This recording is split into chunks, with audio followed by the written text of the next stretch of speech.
Bago po tayo magumpisa, gusto ko po magpasalamat sa lahat ng masugid na sumusubaybay. Marami pong salamat sa inyong lahat. Lalo na po sa mga solid subscriber. At kung hindi ka pa nakasubscribe, pindutin ang button para sa ating story series. Marami din pong salamat sa mga masipag mag-share. Maligayang pagbisita at pagbabalik po sa ating munting channel. Narito na po ang karugtong ng ating istorya. Ikatlong kabanata. Magpapakasal ba tayo? Hindi niya sinasadya na maging tsismosa, sa una. Abala lang siyang sinusundan ito sa likod, sa parehong direksyon, hanggang siya ay huminto. Paano ko sisimulan ang pakikipag-usap? Ang kanyang isipan ay parang na-stuck sa black hole, habang nai-imagine ang madilim na hinaharap. Naging pabaya siya at hindi naghanda sa pagkakataon ngayon. Dahil masyado siyang maalab. Subukan na simpleng makilala ito ng personal. Pero ang kanyang mga paa ay gumalaw sa direksyon ng duke. Nang madiskubre siya nito, si Lucia ay huminto sandali at nag-aalangan. Pagkatapos ay nawala ang kanyang chance dahil sa ibang babae. Masyado na siyang malapit upang bumalik. Natatakot siya na mabuko. Kaya sumuot siya sa malaking kumpol ng damo. Ayaw niya makinig sa mga pinag-uusapan, pero wala siyang magawa dahil sa kalapitan. Lady Lawrence, siya ay si Sophia Lawrence. Si Sophia ay isang sikat sa loob ng panaginip ni Lucia. Si Lucia ay walang kaibigan na relasyon dito, pero nakikita ni Lucia ito paminsan-minsan. Maraming magaganda sa mataas na society, pero si Sophia ay naabot ang pinakamataas sa lahat. Kung ikukumpara ito sa wildlife, siya ang pinakamabagsik, ang leon. Si Sophia Lawrence ay ang kanyang ex-lover. Alam na ni Lucia na marami itong babae. Sa pinakamalala, nagpapakita siya ng partner ng walang alinlangan. Sa lahat ng nagiging partner niya ay may malalaking alindog na gaya ng pakwan, ang mga balakang ay kasing payat ng langgam, at may magagandang mga mukha. Kung pipili ng isang katangian sa kanilang lahat, sila ay magagandang mga tanga. Ang lahat ng babae ay may malapit na pagkakapareho sa isa't isa. Kaya si Lucia ay umaasa sa sarili niyang katangian, pagdating sa pagiging babae. Pero si Sophia ay kakaiba. Siya ay parang isang kumpol ng puting liryo. Mayroon siyang mataas na kagandahan na nangingibabaw sa lahat, kahit na siya ay nakahalo sa maraming magaganda. Ang tatay nito na si Baron ay ibinigay ang importansya ng pagtuturo sa kanyang anak. Kaya siya ay isang pino at mababang loob na dalaga. Hindi na siya mababang loob ngayon. Siya ay may balat kayo na asong lobo. Si Sophia ay kasal na, noong aktibo na si Lucia, sa pagpunta sa mga kasiyahan sa mataas na society. Ang Marquis ay balo, pero bilang anak ni Baron, nababagay ang kasal. Sa malayong hinaharap, si Sophia ay namatay sa panganganak. Si Lucia ay nakaramdam ng kakaiba sa ilang dahilan. Siya ay desperadong kumakapit sa duke. Si Sophia ay dalagang kaakit-akit na itinapon ang lahat ng kanyang pride at nagmakaawa. Sa pakikinig sa mga sinabi nito, si Lucia ay nakaramdam ng awa. Hindi lang siya ang lalaki dito sa mundo. Gusto sabihin ito ni Lucia sa kanya. Pero kung ipipilit niya na iisa lang ang Hugo Taran sa mundo, si Lucia ay walang magagawa kundi tumahimik. Hindi inaasahan ni Lucia na masasaksihan ang estilo ni Hugo sa pakikipag-date, payak na tanawin. Sa huli, ang pinakamalalang sandali ay posible. Sa pag-iisip, isa siyang lalaki na nagbabanta ng pagpatay sa kanyang dating manginibig. Kung si Lucia ay nasa katayuan ni Sophia, siya ay manghihina sa kinatatayuan. Masyado itong malayo kaysa sa aking mga akala. Maraming alam si Lucia sa lalaking ito, pero ang lahat ng ito ay haka-haka. Hindi niya kilala ng personal si Hugo Taran. Sa loob ng kanyang panaginip, binati niya lang ito ng isang beses. Nakikita lang niya ito mula sa malayo. Nakagawa siya ng imahe nito habang pinagmamasdan ang maraming tao sa nakapaligid sa kanya, sa bulwagan. Pero ang lahat ay nawala sa maliliit na piraso. Masyado itong malupit kaysa sa kanyang hula, at higit pa sa lahat, wala siyang simpatsya sa kahit anuman. Isang kontratang kasal. Paano kung magalit siya sa akin, para sa pagtatapat ng walang kwentang bagay? Ano ang gagawin ko? Nang nag-aalala si Lucia sa kanyang sarili, maginoo itong pinahinto siya sa kanyang aksyon.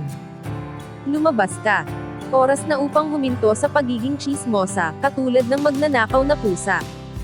Si Lucia ay natatakot. Pinigilan niya ang paghinga sandali, pero tinatawag siya nito palabas. Nagdesisyon siya na huli na ang lahat upang umatras at tumayo siya sa kanyang pwesto. Katulad ng inaasahan. Nakatingin ito sa direksyon ni Lucia. Pasensya na hindi ko sinasadya na makinig. Hindi ba medyo sobra ang ginawa mo para sa pag-uusap? Si Lucia ay nag-aalinlangan na naglakad sa mataas na damuhan at huminto ilang hakbang mula kay Hugo. Muli pasensya na. Hindi ko sinasadya makinig sa inyong pag-uusap. Hindi ko intensyon na makinig, at wala akong pagsasabihang iba, pangako.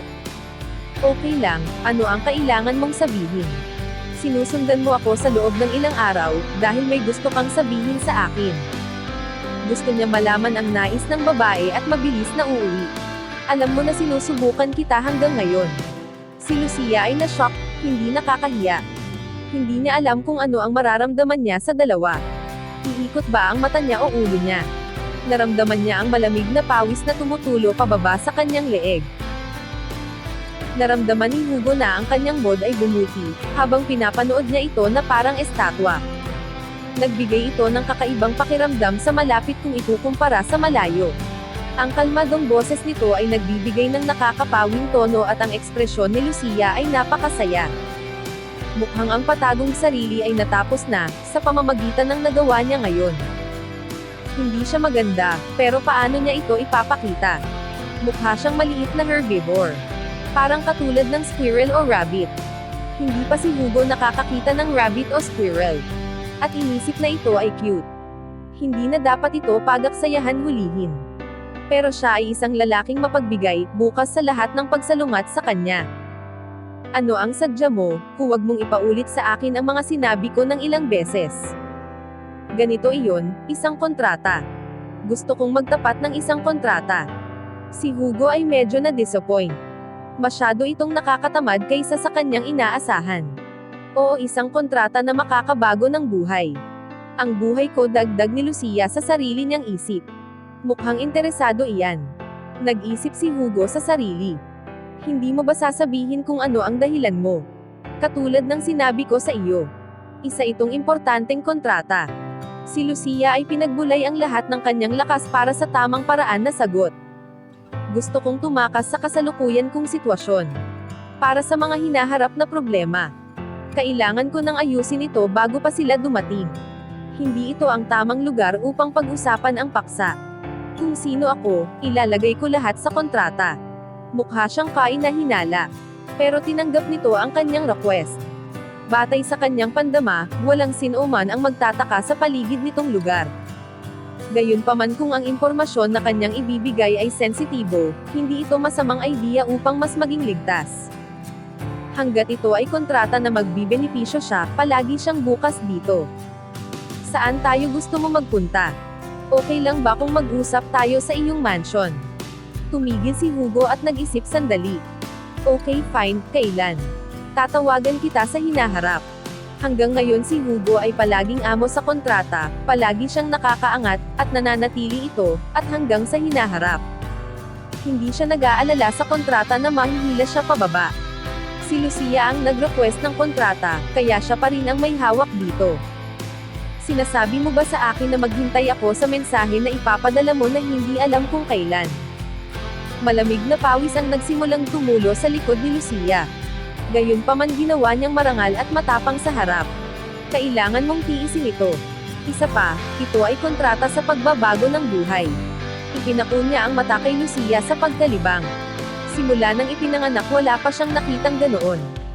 Imposible na husgahan ang kanyang pagkatao, mula sa kanyang itsura, pero hindi ito medyo nahihiya na lumaban sa kanya.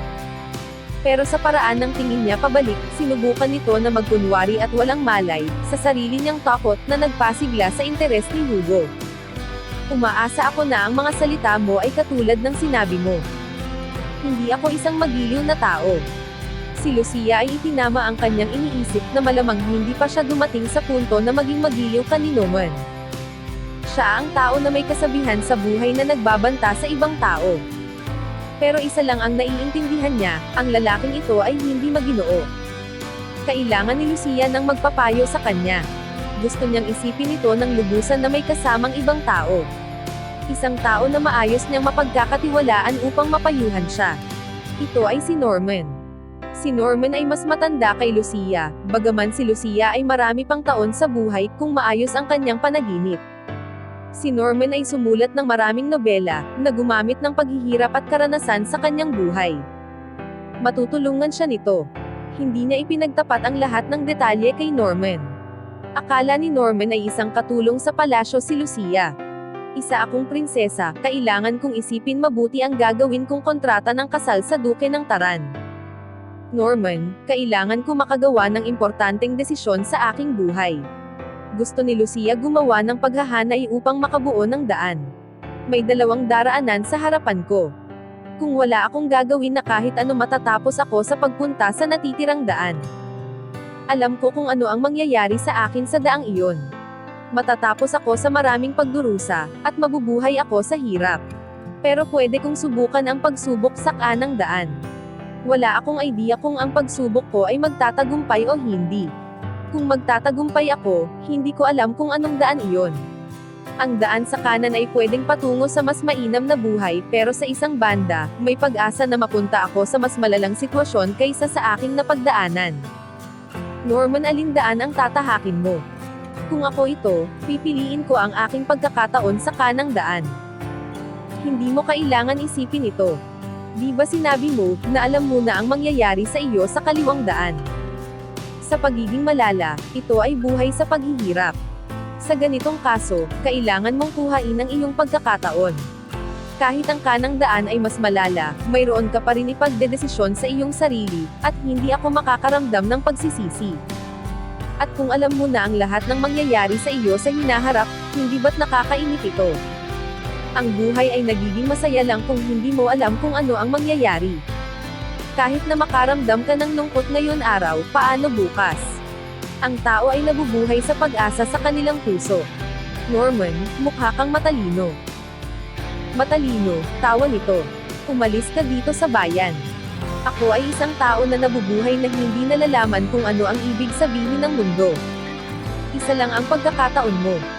Walang ibang paraan, na makakuha ng kahit ano na walang ibinubuwis na panganib. Nang sinabi ni Norman na isa itong sugal. Ang pagsusugal ng kanyang buhay sa linya. Kung siya ay magtatagumpay at maging asawa ng duke, ang buhay niya ay magbabago ng tuluyan. Kahit magpakasal lang siya at matapos sa divorce, may garantiya na makakakuha siya ng kompensasyon para mabuhay. Ang pangarap niya tumira sa 2 palapag na bahay ay hindi ganoon kalayo. Ang buhay na mayroon siya sa kanyang panaginip ay terrible. Gusto niya magkaroon ng malaya at tahimik na buhay. Tama, gawin natin ito, may isang pagkakataon lang sa buhay. Bago mapawi ang tapang ni Lucia, umalis na siya sa bahay ni Norman at nagpunta sa Duke ng Taran sa mansion. Ang lahat ay maayos hanggang sa puntong ito. Nang nasa harapan na niya ang mataas na gate ng mansion, hindi siya makahinga. Ang lahat ng tapang na kanyang inipon ay natuyo na parang maliit na bunga. Bakit walang kahit isang tao dito? Walang kahit isang sundalo ang nagbabantay sa mansion ng Duke. Ang lahat ng effort ko ay napunta sa wala. Kung isang royal guard ang magtatanong sa kanya kung sino siya, siya ay tatakbo palayo, pero nakadama siya ng kakaibang kawalan, at nakikita na walang tao. Itinulak niya ang gate upang ilabas ang kanyang kabiguan, pero ang gate ay bumukas ng madali. Bukas ito, bulalas niya. Sumilip siya sa loob ng gate ng maraming beses at nag-alangan, bago maingat na pumasok. Umaasa siya, dahil ito ay mansion ng Duke, may makakakita sa kanya, kapag pumasok na siya. Sa hindi inaasahan, wala siyang makita na kahit isang anino ng tao. Bakit ang lugar na ito ay walang bantay? Dumating ba ako ng tama sa mansion ng Duke? Sino ka? Isang lalaki ang biglang nagpakita kay Lucia. Si Lucia ay nabigla habang napahawak sa kanyang dibdib upang kumalma. Ang lalaki ay hindi mukhang mapagkumbaba para sa pagkagulat ng babae. Sa halip nagsimula itong mag-inspeksyon. Mukhang hindi ka empleyada dito sa lugar. Ano ang ginagawa mo dito? Nagyabang ito ng walang galang na tono. Ang mayabang na lalaking may pulang buhok na nakasuot ng baluti na may tatak na itim na layon. Isa ka ba sa alagad ng Duke? Ang lalaki ay nalibang, ano ito? Nag-isip siya sa sarili habang tinitingnan si Lucia mula taas hanggang pababa. Humihingi ako ng pasensya sa pagpasok ng walang piaalam. Pero okay lang ba na ipaabot sa kanya ang aking paalala, sa mga mensahe na ibinigay ko sa kanya? Nag-request ako sa duke ng Taran. So sino ka? May importanteng mensahe ako sa kanya. Nakahanda siyang makipagkita sa akin, kung sasabihin mo sa kanya, na ako yung tao na nag-alok sa kanya ng kontrata sa pagdiriwang. Wala akong pakialam doon. Ang tinatanong ko ay sino ka? Hindi kita pwedeng imbitahan sa mansyon ng duke, nang hindi ko nalalaman ang iyong pangalan. Hindi ka mukhang Maharlika. Isa ka bang mangangalakal? Si Lucia ay nakaramdam ng init sa tainga. Sa kanyang sitwasyon, mahirap ipilit na siya ay isang Maharlika. At isang prinsesa. Kahit na ito ay sumagot ng bayulente, wala siyang dapat sabihin na kahit ano. Nagsisi siya dahil hindi nagpanggap na tagadala ng mensahe. Pero masyado nang huli para magsisi. Bagaman nakadamit ako ng ganito, isa akong Maharlika. Ang lalaki ay napatigil sandali. Bigla itong tumalikod at sinabi na sumunod ka. Bang-bang, malakas na ikinatok nito ang kamao sa pintuan. Ayaw maghintay ng sagot, binuksan nito ang pinto, papasok na ako. Ang lalaking may pulang buhok ay nagpakita sa loob ng opisina, kung saan may isang lalaki na nakaupo, sa likod ng mahabang desks. Ang duke ay tumingin sa lalaking mayabang na pumasok sa kwarto. Sa sumunod na sandali, nagbasa ito ng mga dokumento, habang pumirma ng kanyang lagda. Nasaan si Jerome? Kapag nakita ng tapat nitong butler ang brutal na ugali, hindi ito panonoorin ng tahimik. Kailangan niyang umalis upang asikasuhin ng mabilis ang ilang mga negosyo. Sinabi niya sa akin ang dahilan, pero nakalimutan ko na. Baka ito ay medyo importante, kung hindi, si Jerome ay hindi aalis, at iniwan sa lalaking ito ang pagpapasya. Wala akong oras para makipaglaro sa iyo. Palagi mo akong itinatrato na immature. Hindi ka naman masyado matanda kaysa sa akin. Kung ikaw ay isang immature, matagal na kitang tinuruan ng leksyon. Pagkatapos mo akong talunin ng maraming beses sa ating sparring session, paano ka hindi nahihiya sa mga salitang iyan? Ginawa ko iyon dahil akala ko ikaw ay cute. Naglabas ito ng sama ng loob. Si Hugo ay nalibang, bahagyang ngumiti, bumalik sa dati niyang malamig na ekspresyon. Ito lang ang taong pinapakitaan ni Hugo ng kanyang emosyon. May bisita ka ba? Mayroon. Walang katapusang mga tao ang nakatayo sa mahabang pila, upang makita si Hugo. Kung pagbibigyan niya ang lahat ng ito, hindi na siya makakatulog. Ang mga pangunahin ay magagalang at nagpadala ng mga formal na sulat na humihiling ng pagbisita. Gayunpaman maraming mga tao ang gustong makita siya. Binebaliwala ang mga babala ng gwardya, at marahas na pumasok. Wala silang hiya at ginawang komportable ang sarili sa living room, at tinanggap na parang nakakuha na sila ng permiso, dahil sila ay nasa bahay na nito. Sa huli, nagdulot ito ng gulo at inipon ni Hugo ang gwardya lahat. Kung lalagpas sila sa gate, ire-report sila ng trespassing at pagpasok sa ibang bahay. Para sa mga Maharlika, tututukan ito ng espada sa kanilang lalamunan. Kapag nahati ng espada ang lalamunan, lalabas ang maraming dugo. Pag nakita ang ganoong palabas, wala nang maglalakas loob na mangulit muli sa mansion. Pero sa sandali ring iyon siya ay hindi na magiging sikat, magiging isa na siyang masamang duke. Siya ay isang nakakatawang bisita. Bakit hindi mo siya tingnan? Kilala ko ba siya? Hindi, bagaman siya ay isang nanlilimahid na hindi Maharlika, sinasabi niya na siya ay isang Maharlika. Ang lalaking may pulang buhok ay ngumisi.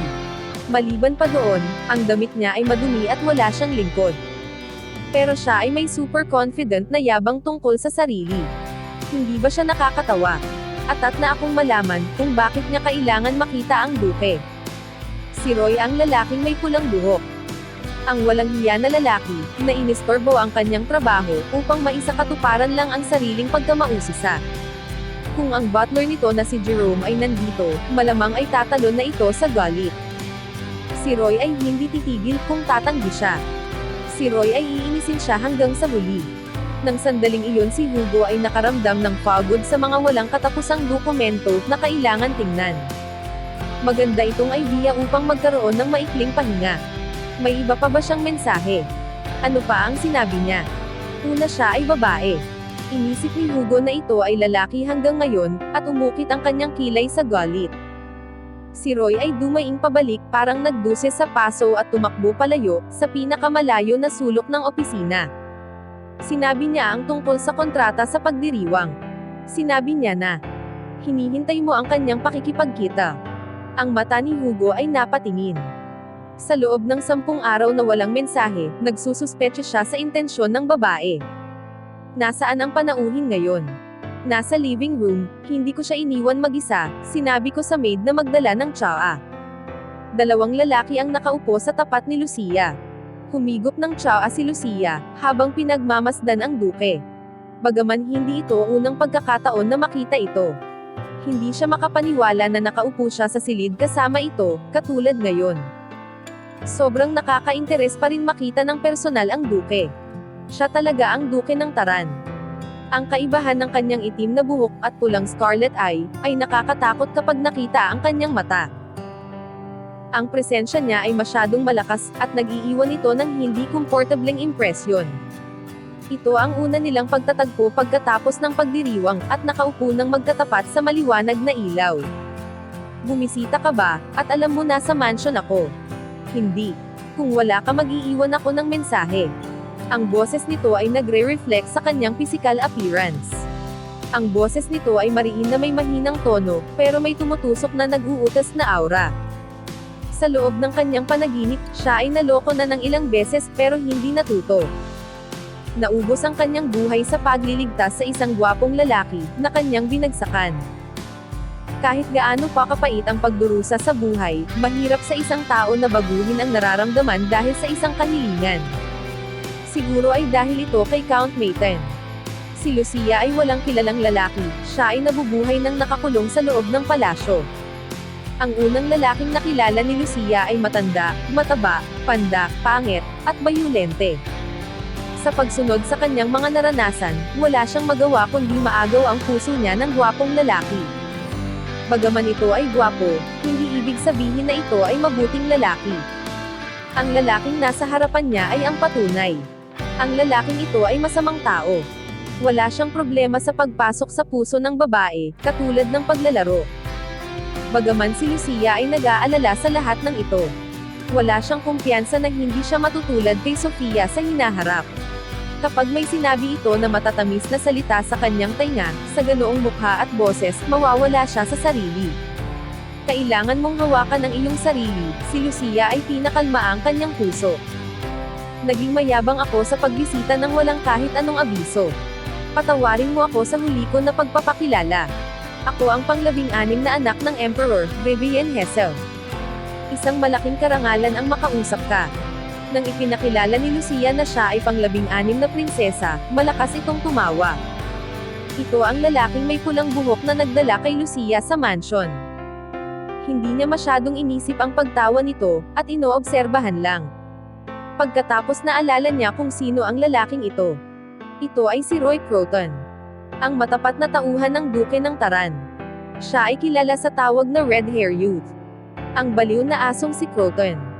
Karamihan sa mga istorya ni Croton ay grabe, pero sa pagbilang sa kalahati ng kabuuang panaginip, ay sapat na upang matanggap sa titulo nitong baliw na aso. Para hindi ko maaksaya ang iyong oras, didiretsohin na kita. Nagpunta ako upang hiniin sa iyo na magpakasal. Nang matapos na ni Lucia ang kanyang mga sasabihin, nakahinga na siya. Parang ang kanyang puso ay sasabog mula sa katahimikan. Walang sagot ang duke. Si Lucia ay patuloy na inoobserbahan ang ekspresyon ng duke. Ito ay nabigla, pinanatili ang kakaibang ekspresyon. Ang mainit na reaksyon ay bumuhos sa kanilang panig. Si Roy ay tumawa na parang mamamatay. Ang duke ng Taran ay malamig na tumingin, iniisip kung ito ay nababaliw na. Ganun pa man ang tawa ni Roy ay hindi tumigil. Sa huli, sinuntok ng duke ang likod ng ulo nito, at tumigil sa pagtawa, at umaray sa sakit. Sinusubukan mo ba ako patayin?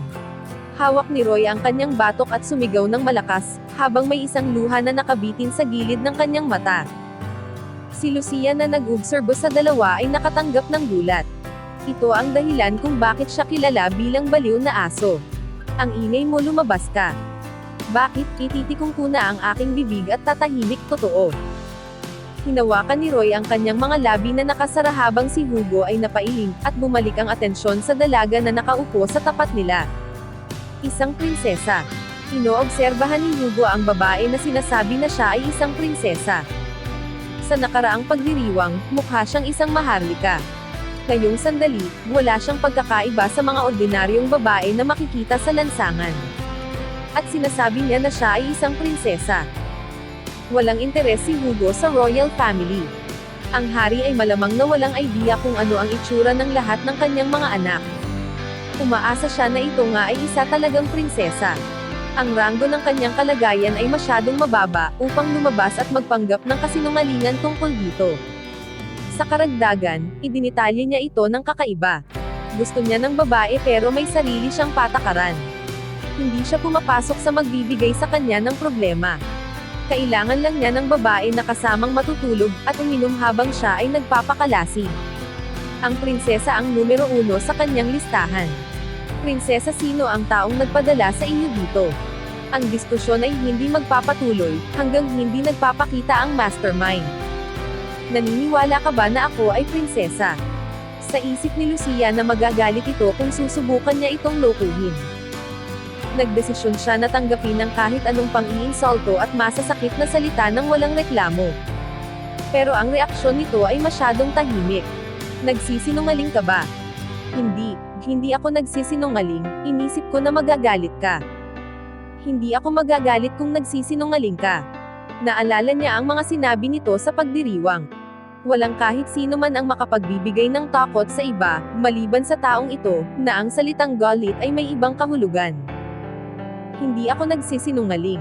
Bagaman may mga bagay na hindi ko pwedeng sabihin sa iyo, hindi ako katulad ng iba na nagsisinungaling.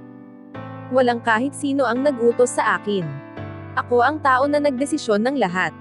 Prinsesa, may nakakaalam ba na narito ka? Walang nakakaalam. Walang nakakaalam na si Prinsesa Vivienne ay umalis sa Royal Palace. Hindi ito kasinungalingan. Umalis siya sa Royal Palace bilang isang katulong na naninilbihan sa ilalim ni Prinsesa Vivienne. Sa kasalukuyan naka-record na si Prinsesa Vivienne ay tahimik na ginagawa ang mga nais sa nakahiwalay na palasyo. Nakagawa ka na ba ng kontrata dati? Ito ay iba kaysa sa sinabi mo sa akin sa nakaraan. Ito ay walang pagkakaiba. Nagmumungkahi ako ng kontrata sa iyo. Isang kontrata sa pagbabagong buhay na kasama ang pagpapakasal. Siya ay nabigla sa pagkamangha, na nawala ang timing sa pinipigilan na galit. Isang mainit ang nagsisimulang lumabas mula sa kanyang tiyan. Isang pag-aaksaya ng oras at ang lahat ay walang kabuluhan. Ginagawa ni Lucia ang lahat ng kanyang inaayawan. Malamig niya itong tinuya. Naglalaro ka ba sa mga wala mong kwentang salita? Alam kong nagsasalita ako ng mga walang saligan sa iyo. Nandito ako upang ibigay sa iyo ang lahat ng mga bagay na pwede mong makuha sa pagpapakasal sa akin. Pagkatapos mong makinig, pwede mong tanggihan ang aking alok. Hindi na ako kukuha pa ng marami mong oras. Hindi na rin kita aabalahin pa muli. Ang babaeng ito ay katulad ng isang rabbit na may mahina at kinakabahan sa sarili niyang buto, pero malinaw ang kanyang sinasabi. Ang matapat nitong mata ay nakatingin ng diretso sa kanya. Ito ang desperadong mata na nakita niya sa pagdiriwang. Desperado ang mata niya, pero sa isang banda, wala itong kahit anong palatandaan ng kasakiman. Ang resulta, naging interesado siya dito, sa buong pagkakataon. Ang dahilan kung bakit siya nakikinig sa mga walang kwenta nitong mga sinasabi hanggang ngayon, ay dahil sa mga mata nito. Nagpa siya pa ang duke na mag-aksaya ng kaunti pang oras. Sige, magsalita ka, wika nito. Pero, okay lang ba kung ang tao na nasa tabi mo ay lumabas ng kwarto? Hindi, bakit? Si Roy na nanonood habang nagliliwanag ang mata, ay biglang naiinis. Nagprotesta siya laban sa hindi mapapanood na interesadong palabas. Prinsesa, nandito ka at nasabi ang gusto mo dahil sa akin. Bakit mo ako papalabasin, pagkatapos ng lahat? Maraming salamat at pasensya. Ang aking mga sasabihin ay base sa mga personal na bagay. Ang mga impormasyon na ito ay makakasakit sa akin ng gusto sa hinaharap. Hindi dahil sa hindi ako naniniwala sa iyo. Pero naniniwala ako na mabibigyan mo ako ng higit na pagkaunawa. Hindi ako madaldal na tao sa bayan, pero sa pagkakataon, kilala mo ba ako? Hindi ka ba sikat na tao? Ako, isa ba akong sikat? Humawak si Roy sa kanyang baba at tumagilid ang ulo, habang pinagmasdan ni Lucia, at tumutulo ang malamig na pawis. Ito ang katotohanan, siya ay magiging sikat sa hinaharap pero sa ngayon ay hindi pa. Nakontrol siya ni Lucia. Si Roy ay tumalon sa galit, tahimik itong tumalikod. At si Hugo ay tumawa. Si Roy ay naging hindi komportable nang subukan lumaban sa babaeng maharlika. Kahit sa nakaraan, siya ay bayolenteng mahinahon, hindi niya sinasala ang kanyang mga sinasabi. Ang malakas niyang boses ay masiil. Pero kung makikilala mo siya, wala nang kahit sino pa ang pinakasimple mag-isip kaysa sa kanya. Makikita mo siya katulad ng isang malaki at matigas na ulo na aso. Umalis ka na sa kwarto, wika ni Hugo.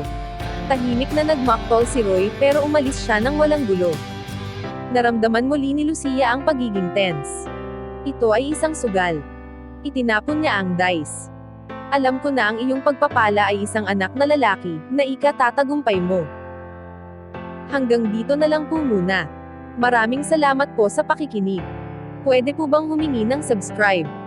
Bilang pagsuporta sa ating munting channel. Hanggang sa susunod po muli.